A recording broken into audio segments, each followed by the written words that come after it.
Uruganda rwo kwigisha ku kamaro k'ibisata vyo kuvura no kugorora mu gihe umupfasoni yibungenze mu gihe ariko yitegura kwibaruka no mu mwanya w'inyuma yo kwibaruka gwaratunganijwe mu kigo c'igororero Sepekine canonosoye ivyo kuvura ingwara zifatira mu mitsi no mu ngingo. Muti none ico kigo gifasha iki mu buzima bwa misi yose abene gihugu. Muganga Deo Ndayishimiye arongoye ikigo Sepekine mu gisata c'abavyeyi n'abana arabitwiganira.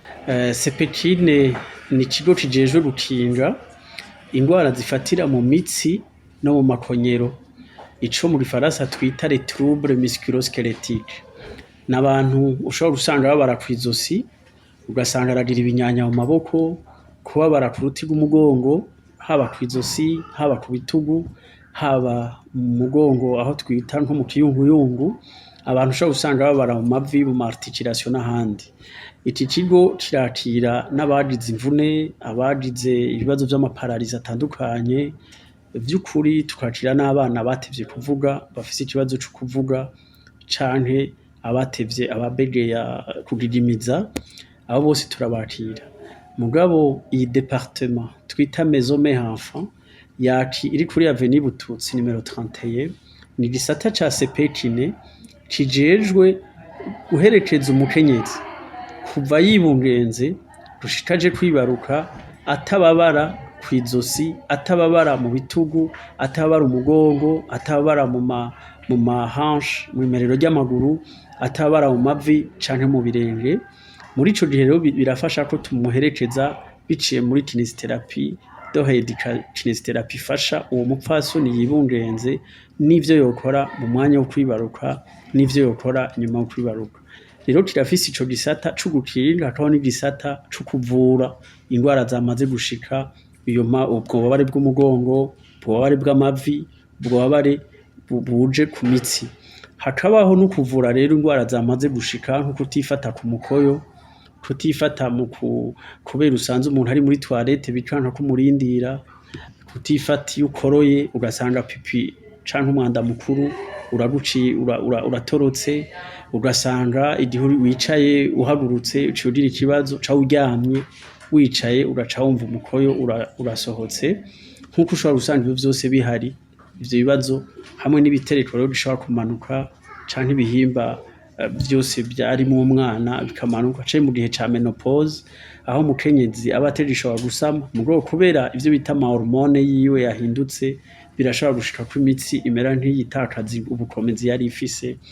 Ivyo vyose rero bice bituma kinesiotherapie ikenerwa ku bihe vyose. Bamwe mu bamaze kwitura ico kigo barashima ko cabafashije ibitari bike mu buzima. Tumwe mu bagize kiné prénatal aussi.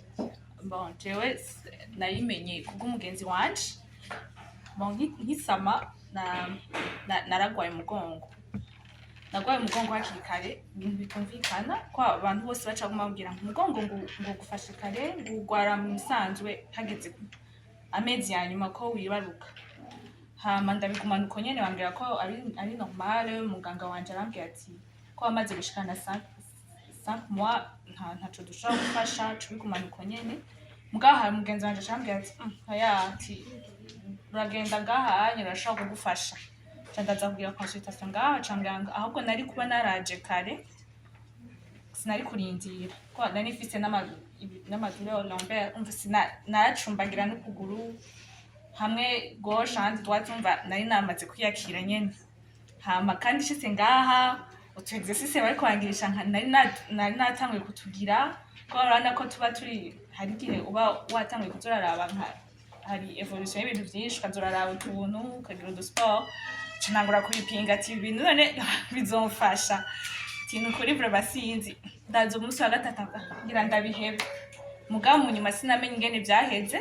Après nasanze amadora atayo nkifise, hama hageze ndashika hageze ko nibaruka ndi souple nyene ntangorane nari mfise. Baguma bambaza none ubisuko ufise inda iri atamwe wewe canke uracari kuri 7e mois n'ibiki vyose. Ico gihe naragize ikibazo c'umugongo kubera nicara ku kazi ku ntebe ihengamye, ndayicara kugira kinini biratinda birafeta umugongo kuva kw'izosi.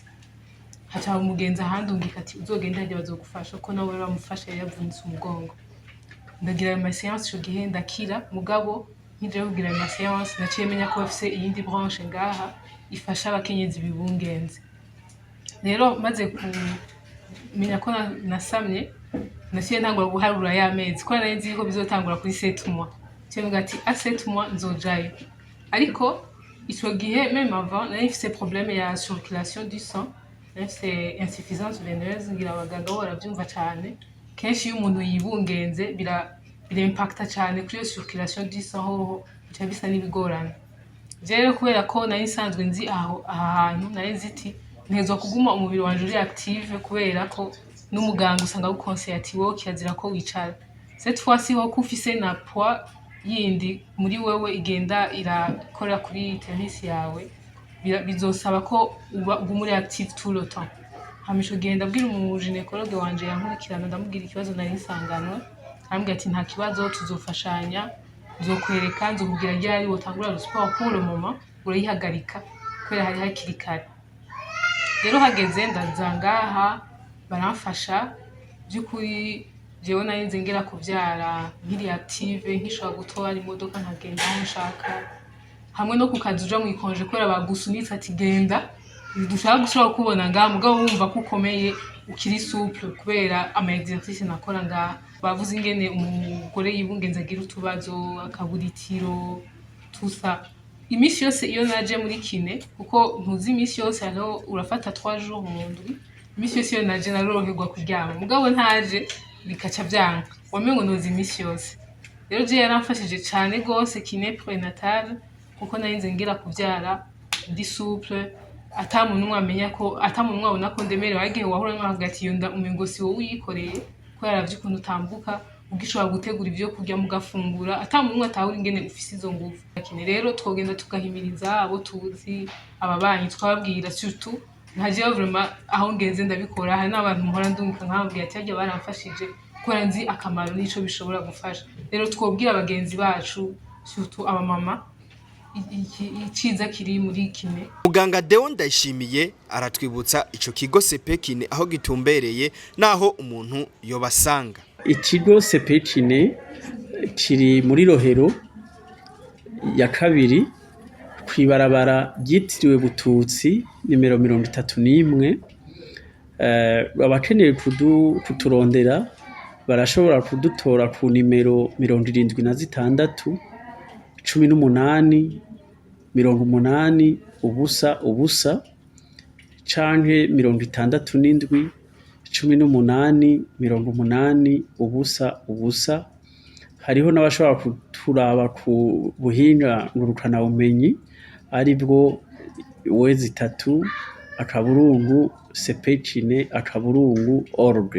Si kubavyeyi gusa n'abakinyi barabafasha mu byo gutegura umubiri wabo bakabaronsa inyigisho zitandukanye z'ukuntu bo kwifata mu gihe cyo kwishusha mu kibuga n'ingene bashobora gufungura.